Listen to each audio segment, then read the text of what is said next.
पूज्य बापूंचं वाक्य आहे, कभी कभी अधर्म भी धर्म की लिबास में आ सकता है, पैर मत पकड़ना मेरे भाई भाई, पैर मत पकड़ना.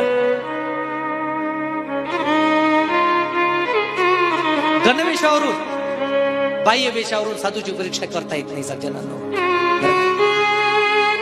साधूचा गणवेश वेश बरं का ग्रहण करण्यासारखा नसतो. साधूचा प्रभाव महत्वाचा नसतो, साधूचा स्वभाव ग्रहण करण्यासारखा असतो.